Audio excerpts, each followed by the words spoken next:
आकाशवाणी मुंबई. मी शैलेश मोहिते. आणि मी संदेश नाईक. प्रादेशिक बातम्या देत आहोत. ठळक बातम्या. राज्य सरकारांनी उपलब्ध संधीचा जास्तीत जास्त लाभ घ्यावा असं प्रधानमंत्र्यांचं नीती आयोगाच्या बैठकीत आवाहन. आगामी निवडणुका भाजपा सोबतच लढणार असून लोकसभेच्या 2 आणि विधानसभेच्या 10 जागा मिळाव्या अशी रिपाई आठवले गटाची मागणी. राज्याची आरोग्यसेवा अधिक बळकट करण्यासाठी केंद्रीय आरोग्य मंत्रालयाकडून 2,270 कोटी रुपयांचा निधी मंजूर. देश गेल्या 9 वर्षात वेगानं बदलत असून देशाच्या वैचारिक दृष्टिकोनातही अनुकूल बदल घडत असल्याचं केंद्रीय अर्थमंत्र्यांचं प्रतिपादन. आणि मलेशिया मास्टर्स बॅडमिंटन स्पर्धेत भारताच्या एच प्रणॉयचा अंतिम फेरीत प्रवेश. आपल्यासमोर असलेल्या संधींचा जास्तीत जास्त लाभ घ्यावा असं आवाहन प्रधानमंत्री नरेंद्र मोदी यांनी सर्व राज्य सरकारांना केलं आहे. नीती आयोगाच्या संचालन समितीच्या आज झालेल्या बैठकीत 2047 पर्यंत विकसित भारत कसा घडवता येईल यावर चर्चा झाली. त्यावेळी प्रधानमंत्र्यांनी हे आवाहन केल्याची माहिती नीती आयोगाचे मुख्य कार्यकारी अधिकारी BVR सुब्रमण्यम यांनी बैठकीनंतर वार्ताहरांना दिली. आपण योग्य कामं योग्य पद्धतीने केली तर मोठा आणि शाश्वत विकास घडवणं शक्य आहे. सरकार लवकरच आकांक्षी ब्लॉक कार्यक्रम सुरू करणार आहे अशी माहितीही त्यांनी दिली. यापुढच्या 20 वर्षात देशभरातल्या वाढत्या युवा लोकसंख्येचा उपयोग करून घ्यावा. केंद्र सरकारशी समन्वय साधण्यासाठी राज्य सरकारांनी एक वेगळं पथक तयार करावं अशी सूचनाही प्रधानमंत्र्यांनी या बैठकीत केल्याचं सुब्रमण्यम म्हणाले. नीती आयोगाच्या माध्यमातून केंद्र सरकार राज्य सरकारांना भरघोस मदत करतं. त्यामुळे या बैठकीला उपस्थित राहणं महत्त्वाचं असल्याचं मुख्यमंत्री एकनाथ शिंदे यांनी म्हटलं आहे. नीती आयोगाच्या बैठकीसाठी आणि नवीन संसद भवनाच्या लोकार्पण सोहळ्यासाठी ते 2 दिवसाच्या दिल्ली दौऱ्यावर गेले आहेत. या दरम्यान महाराष्ट्र सदन इथं नीती आयोगाच्या बैठकीबद्दल त्यांनी बातमीदारांना सांगितलं. आदरणीय प्रधानमंत्री मोदी साहेबांच्या नेतृत्वाखाली होते. त्यामुळे राज्याच्या सर्वांगीण विकासाला किंबहुना राज्याची काही धोरणं आहेत त्यामध्ये नक्की केंद्र सरकारकडून मदत होत असते आणि म्हणून नीती आयोगाची बैठक ही अतिशय आमच्या राज्यासाठी आणि सर्वच राज्यासाठी अतिशय महत्वाची आहे. राज्याचा सर्वांगीण विकास करण्यासाठी मोठ्या प्रमाणावर केंद्राची मदत मिळते म्हणून आम्ही राज्याला पुढे नेऊ शकतो. संसद भवनाच्या नव्या वास्तूचं लोकार्पण प्रधानमंत्री नरेंद्र मोदी यांच्या हस्ते उद्या होणार आहे. देशाच्या या नवीन संसद भवनाचा उद्घाटन समारंभ नवी दिल्लीत उद्या होईल. या संसद भवनाची इमारत म्हणजे वास्तुरचनेचा उत्कृष्ट नमुना असून राष्ट्राच्या प्रगतीचं अभिमानास्पद प्रतीक आहे. या वास्तूच्या आंतररचनेवर देशाच्या समृद्ध सांस्कृतिक वारशाचं प्रतिबिंब पडत असून कार्यालयीन व्यवस्थेत आधुनिक आणि नवीनातील नवीन तंत्रज्ञानाचा समावेश आहे. त्यामुळे संसद सदस्यांसाठी संपर्क आणि संवाद सुविधा अविरत मिळत राहणार असून त्यांना याद्वारे आपल्या कार्यक्षमतेत वाढ करता येईल अशी माहिती आमच्या वार्ताहरानं दिली आहे. या वास्तूच्या संपूर्ण परिसरानं 65,000 चौरस मीटर क्षेत्र व्यापलं आहे. या परिसरात प्रादेशिक कला, हस्तकला आणि सांस्कृतिक वारसा यांचा संगम आढळतो. त्यामुळे यातून भारतातली विविधता आणि चैतन्य यांचा सन्मान होतो. आधुनिक भारताचं चित्र उभं राहतं. आधीच्या तुलनेत तिप्पट विस्तार असलेल्या लोकसभेच्या सभागृहात 888 आसन क्षमता असून राज्यसभेच्या सभागृहाची आसन क्षमता 384 इतकी वाढवली आहे. प्रधानमंत्री नरेंद्र मोदी उद्या आकाशवाणीवरून प्रसारित होणाऱ्या मन की बात या कार्यक्रमातून जनतेशी संवाद साधणार आहेत. या मासिक कार्यक्रमाचा हा 101वा भाग असून उद्या सकाळी 11 वाजता तो सुरू होईल. आकाशवाणी आणि दूरदर्शनच्या सर्व वाहिन्यांवरून हा कार्यक्रम प्रसारित होईल. आकाशवाणीचं संकेतस्थळ तसंच न्यूज ऑन AIR या मोबाईल ॲपवरून हा कार्यक्रम ऐकता येईल. या हिंदी कार्यक्रमाच्या प्रसारणानंतर लगेचच त्याचा प्रादेशिक भाषेचा अनुवाद प्रसारित केला जाईल. आगामी निवडणुकांसाठी भाजपानं लोकसभेच्या 2 आणि विधानसभेच्या 10 जागा सोडाव्यात अशी मागणी केंद्रीय राज्यमंत्री रामदास आठवले यांच्या नेतृत्वाखालच्या रिपब्लिकन पक्षानं केली आहे. तसा ठराव आज शिर्डी इथं आयोजित पक्षाच्या बैठकीत मंजूर झाल्याची माहिती आठवले यांनी दिली. रिपब्लिकन पक्ष लोकसभा निवडणूक प्रधानमंत्री नरेंद्र मोदी यांच्या नेतृत्वाखाली भाजपशी युती करून लढवणार आहे. रिपब्लिकन पक्षाला मान्यता मिळण्यासाठी महाराष्ट्रात लोकसभेच्या 2 जागा जिंकणं आवश्यक आहे असं आठवले यांनी सांगितलं. दलित, आदिवासी, गरीब भूमिहीनांना 5 एकर जमीन देण्याचा कार्यक्रम शासनानं राज्यात राबवावा. ओबीसी आणि सर्व जाती समूहांची जातीनिहाय जनगणना व्हावी. भटक्या विमुक्तांना ओबीसीमध्ये वर्गवारी करून स्वतंत्र आरक्षण द्यावं. सफाई कामातली कंत्राटी पद्धत बंद करून कायमस्वरूपी सफाई कामगार नेमावेत. ज्या कंत्राटी सफाई कामगारांना 5 वर्ष झाली आहेत त्यांना तातडीनं कायमस्वरूपी तत्वावर नोकरी द्यावी. न्यूयॉर्कमध्ये संयुक्त राष्ट्रांच्या मुख्यालयात डॉक्टर बाबासाहेब आंबेडकर यांचा पुतळा उभारावा. तसंच अरबी समुद्र, हिंदी महासागर आणि बंगालचा उपसागर, कन्याकुमारी जिथं एकत्र येतात त्या ठिकाणी बाबासाहेबांचा पुतळा उभारावा. महिलांना विधानसभा आणि लोकसभेत 33% देण्यासाठी संसदेत कायदा मंजूर करावा इत्यादी ठराव आजच्या बैठकीत संमत करण्यात आले. केंद्रीय आरोग्य आणि कुटुंब कल्याण मंत्रालयानं राष्ट्रीय आरोग्य अभियान मिशन कार्यक्रम अंमलबजावणी योजनेअंतर्गत महाराष्ट्र राज्यासाठी पुरवणी निधीची तरतूद मंजूर केली आहे. राज्यातली आरोग्य सेवा प्रणाली बळकट करण्यासाठी राज्यात सार्वजनिक आरोग्य तज्ज्ञ, वैद्यकीय अधिकारी, कर्मचारी, परिचारिका आणि इतर कर्मचाऱ्यांसाठीच्या अतिरिक्त नवीन पदांनाही मंजुरी दिली आहे. केंद्रीय आरोग्य आणि कुटुंब कल्याण राज्यमंत्री डॉक्टर भारती पवार यांनी ही माहिती दिली. हा पुरवणी निधी आर्थिक वर्ष 2022-2023 साठी 652 कोटी 13 लाख रुपये तर 2023-2024 साठी 1618 कोटी 54 लाख रुपये असा एकूण 2270 कोटी रुपये इतका आहे. केंद्रीय आरोग्य मंत्रालयानं महाराष्ट्रात राष्ट्रीय आरोग्य अभियानाला बळकटी देण्यासाठी तसंच शाश्वत आरोग्यसेवा पुरवण्यासाठी अधिकाधिक निधी वितरण करण्याचा महत्त्वाचा निर्णय घेतला असं भारती पवार यांनी सांगितलं. नाशिक कृषी उत्पन्न बाजार समितीच्या निवडणुकीत महाविकास आघाडीनं बाजी मारली आहे.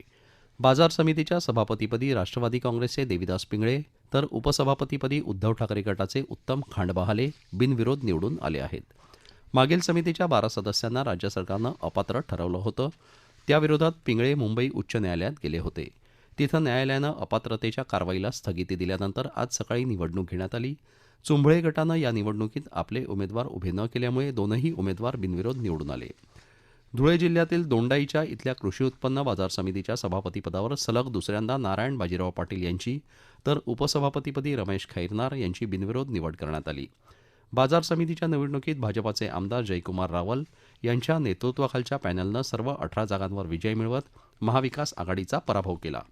या प्रादेशिक बातम्या आकाशवाणीच्या मुंबई केंद्रावरून देत आहोत. आकाशवाणीच्या मराठी बातम्या www.newsonair.gov.in/marathi या संकेतस्थळावर वाचता येतील.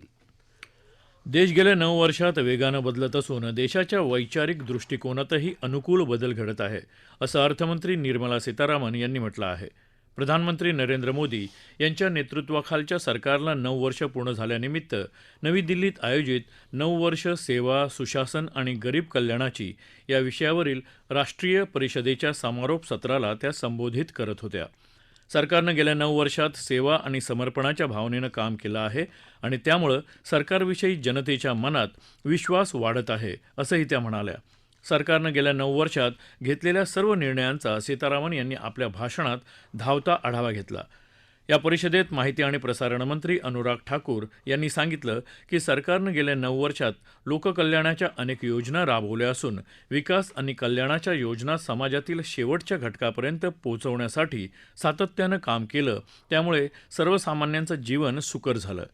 प्रधानमंत्री नरेंद्र मोदी यांच्या द्रष्ट्या नेतृत्वाखाली आंतरराष्ट्रीय स्तरावर भारताचं स्थान गेल्या काही वर्षांमध्ये उंचावलं आहे असंही ते म्हणाले.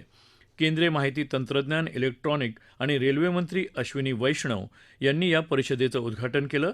प्रत्येक सामाजिक आणि विकासात्मक योजनांमध्ये नवी विचार प्रक्रिया अंतर्भूत केल्यामुळे गेल्या 9 वर्षात प्रत्येक क्षेत्रात देशानं नरेंद्र मोदी यांच्या द्रष्ट्या नेतृत्वाखाली मोठी झेप घेतली असून सामान्यांच्या जीवनात आमूलाग्र अनुकूल परिवर्तन घडवलं आहे असंही ते म्हणाले.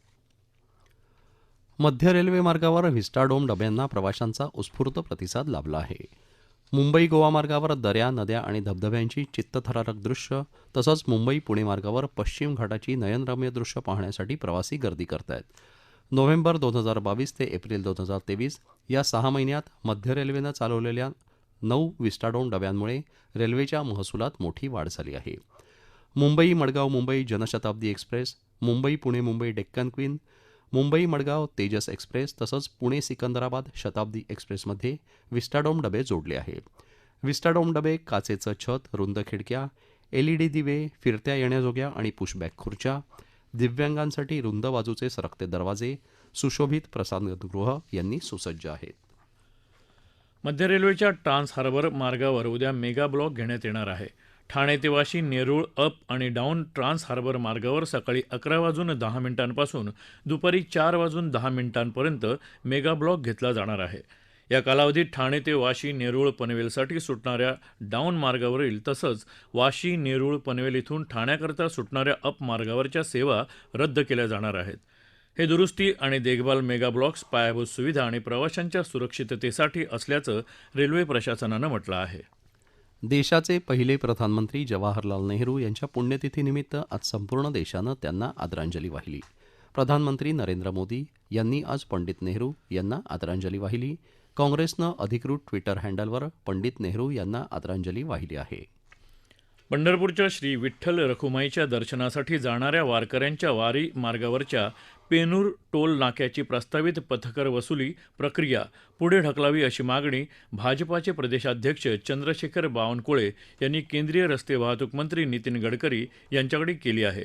यावर्षी आषाढी यात्रा 29 जून रोजी होणार आहे. त्याआधी या मार्गानं लाखो भाविक वारकरी आणि त्यांची वाहनं जाणार आहेत. राज्याच्या किनारपट्टीलगतच्या सागरी क्षेत्रात येत्या 1 जूनपासून 31 जुलैपर्यंत मासेमारी बंद ठेवण्याचे आदेश मत्स्य व्यवसाय विभाग आयुक्तालयानं दिले आहेत. किनारपट्टीपासून 12 सागरी मैलांपर्यंतच्या हद्दीत यांत्रिक मासेमारी नौकांसाठी ही बंदी लागू राहणार आहे. समुद्रात मासेमारीसाठी गेलेल्या सर्व नौका येत्या 31 मेपर्यंत बंदरात पोहोचल्या पाहिजेत याची नौकामालकांनी नोंद घ्यावी असं आदेशात म्हटलं आहे. दुग्धजन्य पदार्थांच्या निर्मितीचं प्रशिक्षण घेण्यासाठी गडचिरोली जिल्ह्यातल्या बचत गटाचे 50 दुग्ध उत्पादक शेतकरी आज गुजरातला रवाना झाले. आनंद इथल्या राष्ट्रीय दुग्ध विकास महामंडळात ते प्रशिक्षण घेणार आहेत. जिल्हा दुग्ध व्यवसाय विकास अधिकारी कार्यालयामार्फत आत्माकडून प्राप्त झालेल्या निधीतून हा उपक्रम राबवण्यात येत आहे. प्रभारी जिल्हाधिकारी धनाजी पाटील यांनी शेतकऱ्यांना मार्गस्थ केलं. 29 ते 31 मेपर्यंत हा प्रशिक्षण कार्यक्रम चालणार आहे. क्वालालंपूर इथं सुरू असलेल्या मलेशिया मास्टर्स बॅडमिंटन स्पर्धेत भारताच्या एच.एस. प्रणॉयनं अंतिम फेरीत प्रवेश केला आहे. पुरुष एकेरीच्या पहिल्या उपांत्य सामन्यात भारताचा एच.एस. प्रणॉय पहिल्या गेममध्ये 19-17 असा आघाडीवर असताना इंडोनेशियाच्या ख्रिस्टियन आदिनातानं दुखापतीमुळे सामना सोडत प्रणॉयला पुढे चाल दिली. जागतिक क्रमवारीत प्रणॉय 9 तर आदिनाता 57व्या स्थानावर आहेत. त्याआधी पी.व्ही. सिंधूचं आव्हान मात्र उपांत्य फेरीत संपुष्टात आलं. महिला एकेरीच्या उपांत्य फेरीच्या आज झालेल्या पहिल्या सामन्यात पी.व्ही. सिंधूला इंडोनेशियाच्या ग्रेगोरिया मरिस्का तुंजुंगनं 21-14, 21-17 असं हरवलं. जागतिक क्रमवारीत सिंधू 13 तर तुंजुंग 9व्या स्थानावर आहेत. IPL क्रिकेट स्पर्धेच्या अंतिम सामन्यात गुजरात टायटन्स आणि चेन्नई सुपर किंग्स यांच्यात मुकाबला होणार आहे. उद्या संध्याकाळी अहमदाबाद इथं हा सामना होईल. काल झालेल्या दुसऱ्या पात्रता सामन्यात मुंबई इंडियन्सचा 62 धावांनी पराभव करून गुजरात टायटन्सनं अंतिम सामन्यात स्थान मिळवलं.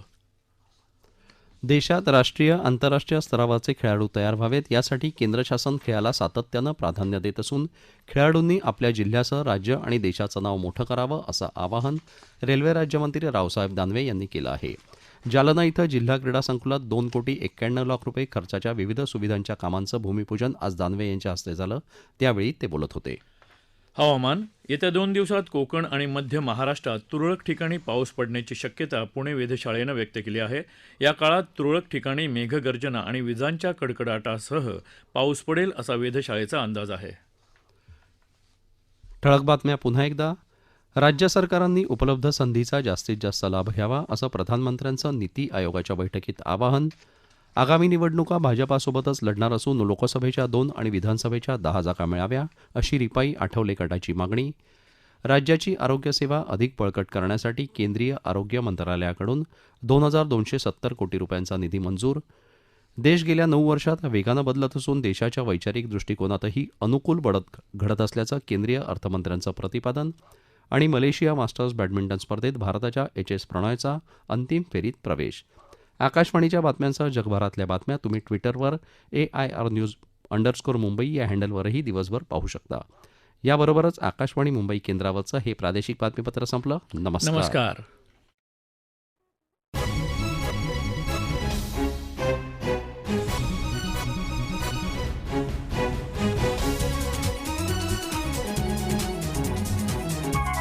Thank you.